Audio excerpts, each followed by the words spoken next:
নমস্কার বন্ধুরা, দুর্গার হেসেলে আজ আবারও একটা কেকের ডেকোরেশন। অপেক্ষা করুন শেষ পর্যন্ত, দেখতে পাবেন একটা ভীষণ সুন্দর ইউনিক কেকের ডেকোরেশন।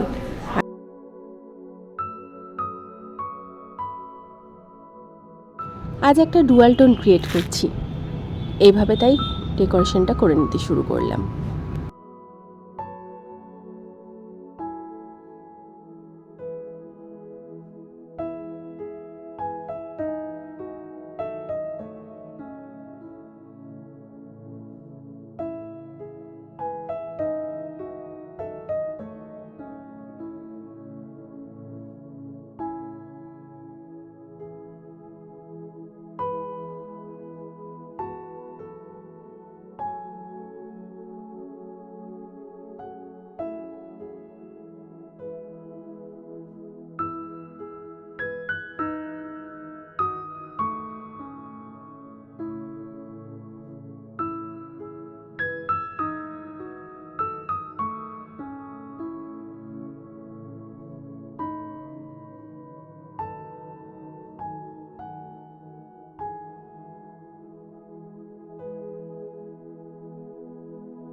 ইডেবল গ্লিটার দিয়ে কেকের মধ্যে একটা শিমারি লুক ক্রিয়েট করছি।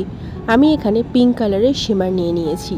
যেহেতু হোয়াইট পিঙ্ক কম্বিনেশন আছে, সেহেতু পিঙ্ক পার্টে আমি একটু শিমার ব্রাশ করে দেব। বাড়িতে এটুকু করার পর বাকি কাজটা আমি ইভেন্টে গিয়ে করেছিলাম। কেকের ফাইনাল লুকটা ছিল এরকম। কেমন লাগলো আমাকে কিন্তু অবশ্যই জানাবেন। ভালো লাগলে চ্যানেলটাকে সাবস্ক্রাইব করে পাশে থাকবেন। রান্না থেকে কেক ডেকোরেশন এরকম অনেক কিছুই আছে আমার চ্যানেলে। দেখা হবে নতুন ভিডিও নিয়ে। ধন্যবাদ।